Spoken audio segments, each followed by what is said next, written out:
Hi, this is Dan Morgs, and I'm going to read you a bit from a script that a friend wrote in my last year in university. I turned this script into a film.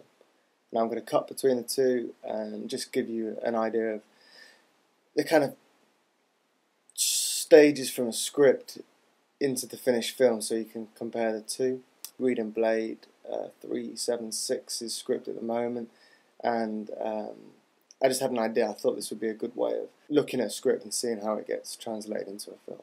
The film's called Solo, and I'll post a response to this video so you can watch the finished film without any of this extra stuff.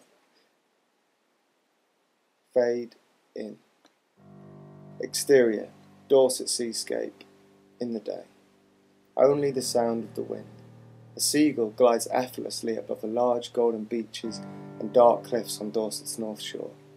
The fierce Atlantic waves crash silently below. A bird soars inland towards rugged green fields.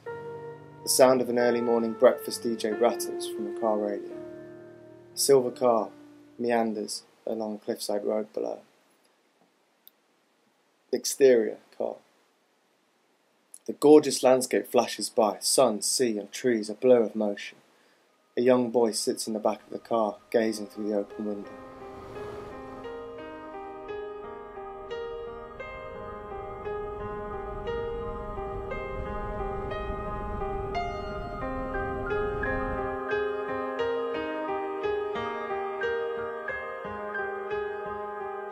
His fresh face looks upwards in astonishment.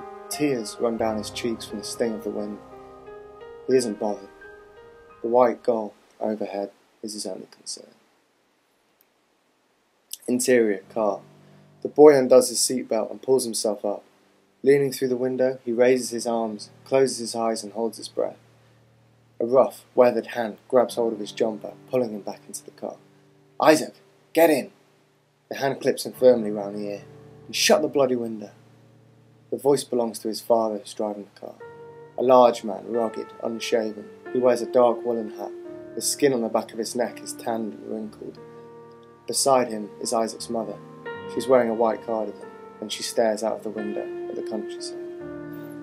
Isaac winds up the window. He wipes away the condensation with his sleeve and looks back to the bird with a smile. Exterior, Bournemouth Flat, late afternoon. A small grey door on a dirty street leads up to a second-storey flat. A punctured football lies in the curb by the pavement. A bus thunders past, followed by Isaac and his parents in their car. They pull up outside. Okay, this little bit didn't make it. Some of these I haven't got video for. And these are the scenes that didn't make it into the final film. So I'm just going to put Flickr photos and stuff over this. Internal house, Isaac's bedroom, early evening. The child's hands carefully slot together pieces of plywood. Thousands of little particles dance in a beam of sunlight shining through the window onto the window ledge where Isaac is sitting. The walls of the room are covered with images of birds and planes. An empty birdcage hangs silhouetted against the blue sky outside. Books are stacked on the shelf. Peter Pan is on the top of the pile. The desk is cluttered with diagrams, glue and pieces of wood. Isaac frowns, deep in concentration, singing softly to himself. With great care and precision, Isaac is piecing the fragments of wood together. He stops for a moment and looks through the window at the street. While studying a plywood shape, Isaac's attention is drawn to a boy kicking a football against the wall.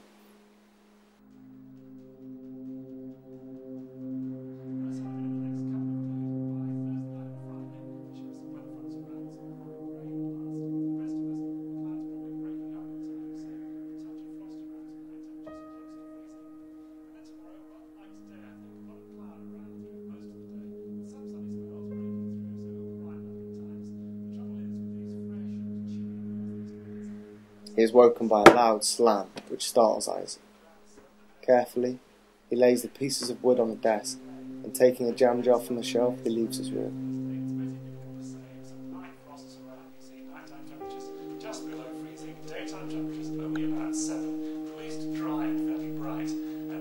Isaac cycles out of the town. The streets become less and less dirty as he heads further out. Isaac cycling down a country lane with the wind in his hair. He turns and heads into a park. Making sure no one is watching, He strays away from the path and heads into the undergrowth. A Sunday league football match can be seen in the distance.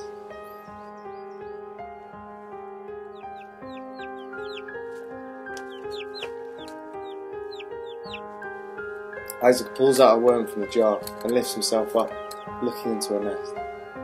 He is greeted by two little sparrow chicks, large and well developed. With great delight, Isaac feeds them the worms. He strokes the birds' heads with his little foot. Cut. Internal bedroom, night. Isaac sits on his bedroom floor. Pieces of wood are laid out in front of him. Carefully, he glues the pieces together. Shouting is heard outside. Isaac is startled when a door slams. He goes back to work. A brush covered in glue slowly slides along a piece of plywood. From above it, it becomes clear what Isaac is constructing is the frame of a large model aeroplane. He folds the wooden frame in his hands, examining it, putting pressure on the joints and closing one eye and looking down the wings to check their alignment. Dissolve. Internal kitchen day. The radio plays in the background. Isaac is sat at the kitchen table with his mum. She's sat perpendicular to him. In her hand, there is a long, drooping column of ash, just hovering over an ashtray. Smoke rises from the cigarette. Isaac's eating a bowl of cereal. His half-built plane sits next to the bowl on the table. He glances up at his mum, very faint, underneath her makeup. A bruise is visible on her cheek. A car horn rouses Isaac's mum.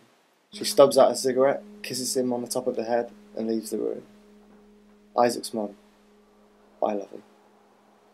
Cut. Okay, exterior, forest, day. Isaac is back in the forest. He opens up the jar and prepares a worm. He looks down into the nest. The worm drops from his hand and falls to the grass below. But for a few tiny white feathers, the nest is completely empty.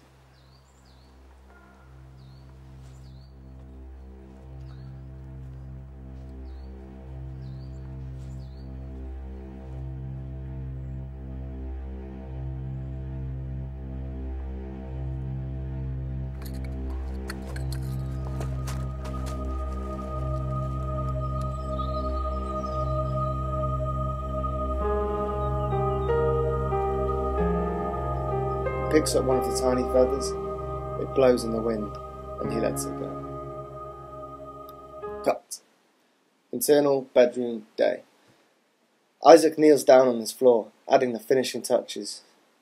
No, made that up. Isaac kneels down on the floor, adding the finishing. Okay. The muffled voices of his mum and dad arguing downstairs can be heard. After a brief pause, he adds the final stroke and switches off the desk lamp. Exterior, house, night. A light goes off in the top bedroom. The morning. A car horn can be heard from below the house. A child's large blue eyes slowly open.